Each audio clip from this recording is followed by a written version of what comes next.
Prenez Écoutez, hein. l'exemple du président français, je l'aime bien. Emmanuel Vous le connaissez, Emmanuel Macron. Macron. J'adore l'accent français. Emmanuel. Listen. Je lui ai dit, écoute, tu vas devoir augmenter un petit peu le prix de tes médicaments. Parce que nous, on paye 14 fois plus que toi. 14 times more than you. Emmanuel a dit, No, no, no. non, non, non, je ne ferai pas ça. Mais si tu vas le faire, Emmanuel, à 100%. Okay, here's the story, Emmanuel. Je lui ai dit, écoute, Emmanuel, voilà ce qui va se passer. Avant lundi, tu dois faire tout ce que je t'ai dit. Il n'y a pas, pour moi, de scénario où les États-Unis d'Amérique seraient mis dans une situation de violer la souveraineté danoise. Cela n'existe pas. Et donc je ne peux pas croire qu'ils trahissent ses engagements à côté sur le Groenland.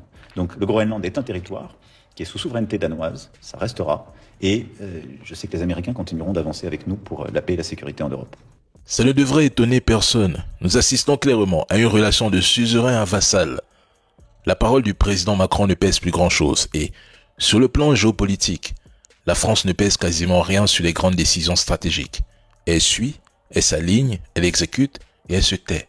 C'est en Afrique qu'il menace des dirigeants, qu'il instrumentalise les Africains vivant en Occident pour faire le sale boulot communicationnel. Sinon, face aux États-Unis, la France ne vaut rien. Le Groenland, parlons-en rapidement. Vous pensez sérieusement que si Donald Trump décidait d'envahir ce territoire, qui au sein de l'OTAN pourrait réellement l'en empêcher? Personne n'oserait aller à l'affrontement. Ni sanctions crédibles, ni riposte militaire, seulement des communiqués, des préoccupations et des réunions d'urgence. Et s'il le faisait, ce serait la démonstration ultime d'une réalité que beaucoup refusent d'admettre.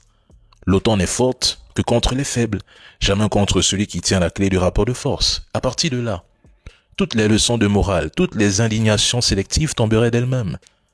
Afrique, armons-nous. Seul le rapport de force compte. Seul le rapport de puissance compte. Je vous assure, le reste n'est que propagande, désinformation, voire distraction.